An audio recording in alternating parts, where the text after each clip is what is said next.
नमस्कार दोस्तों, I hope कि आप लोग अच्छे होंगे और आपकी पढ़ाई भी अच्छे चल रही होगी। तो दोस्तों, आज आप लोगों के लिए विज्ञान से संबंधित कुछ महत्वपूर्ण क्वेश्चन लेकर आया हूं जो आपके आने वाले एग्जाम में महत्वपूर्ण साबित होंगे।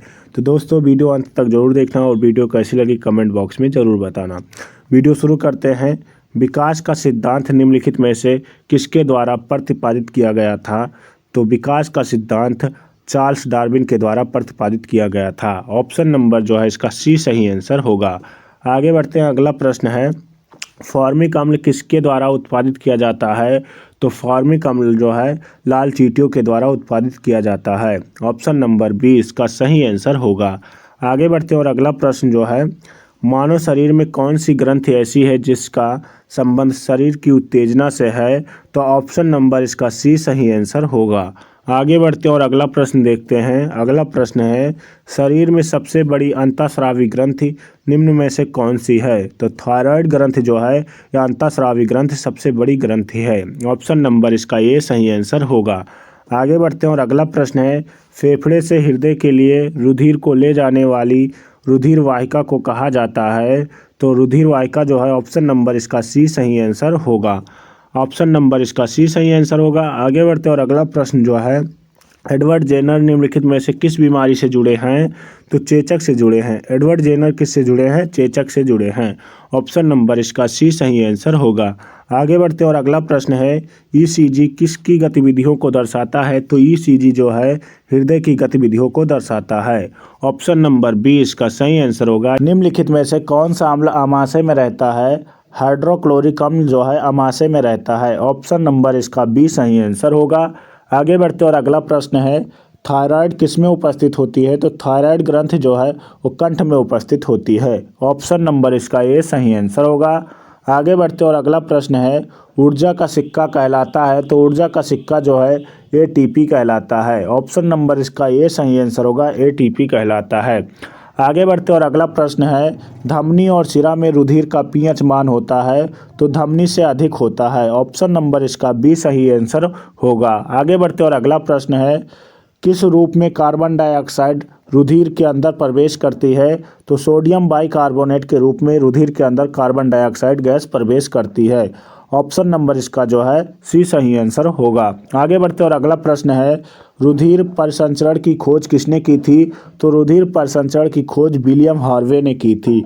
ऑप्शन नंबर इसका बी सही आंसर होगा। रुधिर परिसंचरण की खोज विलियम हार्वे ने की थी। अगला प्रश्न है, रुधिर में पाया जाने वाला तत्व नहीं है? तो रुधिर में पाया जाने वाला तत्व क्रोमियम नहीं है। ऑप्शन नंबर डी इसका सही आंसर होगा। आगे बढ़ते और अगला प्रश्न है, खुला परिवहन तंत्र पाया जाता है? तो खुला परिवहन तंत्र कीटों में पाया जाता है। ऑप्शन नंबर इसका बी सही आंसर होगा। आगे बढ़ते और अगला प्रश्न देखते हैं, रुधिर दाब निम्न में से किस में पाया जाने वाला दाब है? तो धमनियों में पाया जाने वाला दाब है। ऑप्शन नंबर इसका ए सही आंसर होगा। रुधिर दाब जो है वो धमनियों में पाया जाता है। अगला प्रश्न है, मनुष्यों में श्वेत रक्त कण का जीवन काल होता है? तो WBC का जीवन काल 10 दिनों से कम का होता है। ऑप्शन नंबर इसका ए सही आंसर होगा। आगे बढ़ते और अगला प्रश्न है, कान में कितनी हड्डियां होती हैं? तो कान में 6 हड्डियां होती हैं। कितनी? 6 हड्डियां कान में होती हैं। आगे बढ़ते और अगला प्रश्न है, मानव रक्त का रंग लाल होता है? हीमोग्लोबिन के कारण मानव रक्त का रंग लाल होता है। ऑप्शन नंबर इसका बी सही आंसर होगा। आगे बढ़ते और अगला प्रश्न है, निम्नलिखित में से कौन सी बीमारी बैक्टीरिया द्वारा होती है? तो तपेदिक बीमारी जो है बैक्टीरिया द्वारा होती है। ऑप्शन नंबर सी इसका सही आंसर होगा। अगला प्रश्न है, चेचक होने का कारण है? तो वायरस। ऑप्शन नंबर इसका ए सही आंसर होगा। चेचक होने का कारण वायरस है। अगला प्रश्न है, हीमोग्लोबिन में लोहा किस अवस्था में पाया जाता है? तो हीमोग्लोबिन में लोहा फेरस अवस्था में पाया जाता है। ऑप्शन नंबर इसका ए सही आंसर होगा। आगे बढ़ते और अगला प्रश्न देखते हैं। अगला प्रश्न है, किसको सूक्ष्म मात्रा में ना लेने पर मनुष्य जीवित नहीं रह सकता है? तो खनिज। ऑप्शन नंबर इसका डी सही आंसर होगा। खनिज को सूक्ष्म मात्रा में ना लेने पर मनुष्य जीवित नहीं रह सकता है। ऑप्शन नंबर डी इसका सही आंसर होगा। अगला प्रश्न है, गाय का दूध माँ के दूध के समान माना जाता है क्योंकि इसमें कम वसा तथा कम लिपिड्स होते हैं। ऑप्शन नंबर इसका बी सही आंसर होगा। आगे बढ़ते और अगला प्रश्न है, संतरा प्रमुख स्रोत है तो विटामिन सी का प्रमुख स्रोत संतरा है। ऑप्शन नंबर इसका डी सही आंसर होगा। आगे बढ़ते और अगला प्रश्न है, पित्त रस में कौन सा एंजाइम उपस्थित होता है तो पित्त रस में कोई एंजाइम नहीं होता है। ऑप्शन नंबर डी इसका सही आंसर होगा। पित्त रस में कोई एंजाइम नहीं होता है। मनुष्यों में प्रोटीन्स का पाचन कहाँ से प्रारंभ होता है तो आमाशय से प्रारंभ होता है। ऑप्शन नंबर 20 का सही आंसर होगा। मनुष्यों में प्रोटीन्स का पाचन आमाशय से प्रारंभ होता है। अगला प्रश्न है, अग्नाशयी रस होता है तो क्षारीय होता है। ऑप्शन नंबर इसका ए सही आंसर होगा। अग्नाशयी रस जो होता है वो क्षारीय होता है। आगे बढ़ते और अगला प्रश्न है, सामान्यतः अकल दाढ़ कितने वर्ष की आयु में निकलती है तो 17 से 30 वर्ष की आयु के बीच में जो है अकल दाढ़ निकलता है। ऑप्शन नंबर इसका बी सही आंसर होगा। आगे बढ़ते और अगला प्रश्न है, मनुष्यों में लार होती है तो मनुष्यों में लार जो है अम्लीय होती है। ऑप्शन नंबर इसका ए सही आंसर होगा। मनुष्यों में लार जो है अम्लीय होती है। शाकाहारी जंतुओं की आहार नाल प्राय होती है तो शाकाहारी जंतुओं की आहार नाल जो है लंबी होती है। ऑप्शन नंबर इसका ए सही आंसर होगा। शाकाहारी जंतुओं की आहार नाल प्राय लंबी होती है।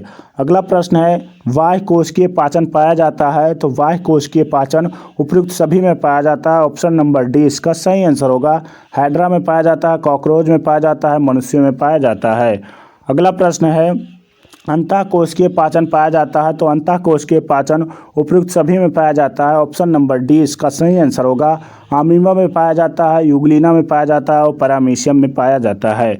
आगे बढ़ते और अगला प्रश्न है, पाचन क्रिया एक है तो पाचन क्रिया भौतिक क्रिया भी है और रासायनिक क्रिया भी है तो ऑप्शन नंबर इसका सी सही आंसर होगा, उपयुक्त दोनों।